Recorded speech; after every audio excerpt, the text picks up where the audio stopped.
عرب کے لوگ حج کرنے آتے تو شوال کا مہینہ اسی میلے میں گزارتے، کھیلتے کودتے اور اپنی پڑھائیاں بیان کرتے۔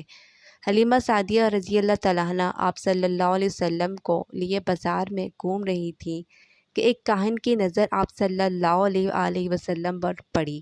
اسے آپ صلی اللہ علیہ وسلم میں نبوت کی تمام علامات نظر آ گئیں۔ اس نے پکار کر کہا، لوگوں، اس بچے کو مار ڈالو۔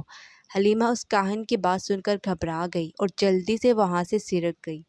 اس طرح اللہ تعالیٰ نے حضور اکرم صلی اللہ علیہ وآلہ وسلم کی حفاظت فرمائی۔ میلے میں موجود لوگوں نے کاہن کی آواز سن کر ادھر ادھر دیکھا کہ کس بچے کو قتل کرنے کے لیے کہا گیا ہے، مگر انہیں وہاں کوئی بچہ نظر نہیں آیا۔ آپ لوگوں نے کاہن سے پوچھا، کیا بات ہے؟ آپ کس بچے کو مار ڈالنے کے لیے کہہ رہے ہیں؟ اس نے لوگوں کو بتایا، میں نے ابھی ایک لڑکے کو دیکھا ہے، معبودوں کی قسم وہ تمہارے دین کو ماننے والوں کو قتل کرے گا، تمہارے بتوں کو توڑے گا اور وہ تم سب پر غالب آ جائے گا۔ یہ سن کر لوگ آپ صلی اللہ علیہ وآلہ وسلم کو تلاش میں ادھر ادھر دوڑے لیکن ناکام رہے۔ حلیمہ سعدیہ رضی اللہ تعالیٰ عنہا آپ صلی اللہ علیہ وآلہ وسلم کو لیے واپس آ رہی تھی کہ ذوالحجاز سے ان کا گزر ہوا۔ یہاں بھی میلہ لگا ہوا تھا۔ اس بازار میں ایک نجومی تھا۔ لوگ اس کے پاس اپنے بچوں کو لے کر آتے تھے اور وہ بچوں کو دیکھ کر ان کی قسمت کے بارے میں اندازے لگاتا تھا۔ حلیمہ سعدیہ اس کے نزدیک سے گزری تو نجومی کی نظر حضور اکرم صلی اللہ علیہ وآلہ وسلم پر پڑی۔ نجومی کو آپ صلی اللہ علیہ وآلہ وسلم کی مہر نبوت نظر آ گئی۔ ساتھ ہی آپ صلی اللہ علیہ وآلہ وسلم کی آنکھوں کی خاص سرخی اس نے دیکھ لی۔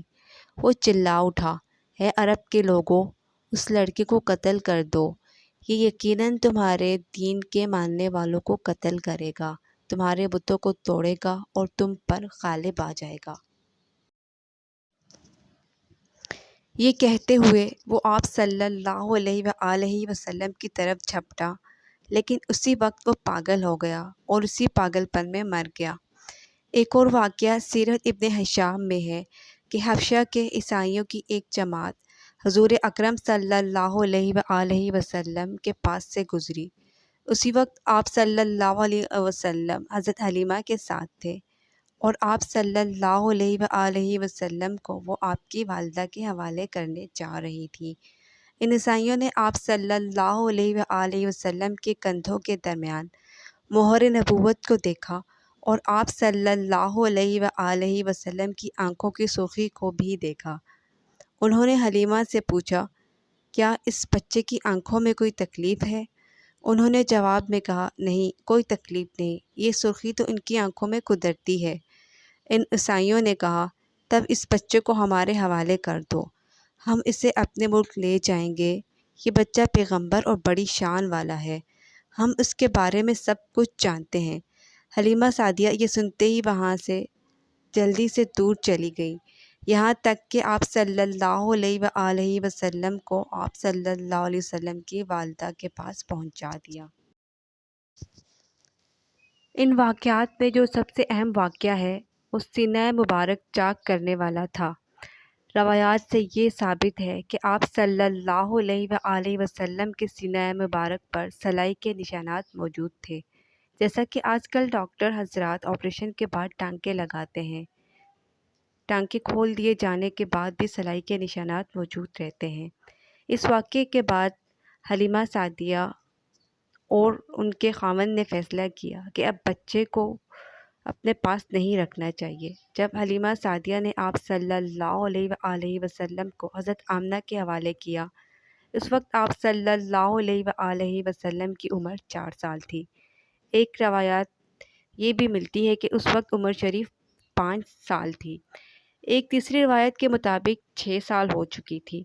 جب حلیمہ سعدیہ نے آپ صلی اللہ علیہ وآلہ وسلم کو حضرت آمنہ کے حوالے کیا تو اس کے کچھ دنوں بعد حضرت آمنہ انتقال کر گئی۔ والدہ کا سایہ بھی سر سے اٹھ گیا۔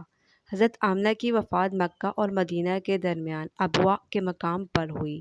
آپ کو یہیں دفن کیا گیا۔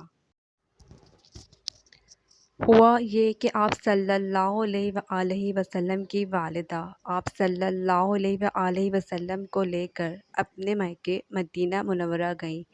آپ صلی اللہ علیہ وآلہ وسلم کے ساتھ ایمن بھی تھی۔ ایمن کہتی ہیں، ایک دن مدینہ کے دو یہودی میرے پاس آئے اور بولے، ذرا محمد کو ہمارے سامنے لاؤ، ہم انہیں دیکھنا چاہتے ہیں۔ وہ آپ صلی اللہ علیہ وسلم کو ان کے پاس لے آئی۔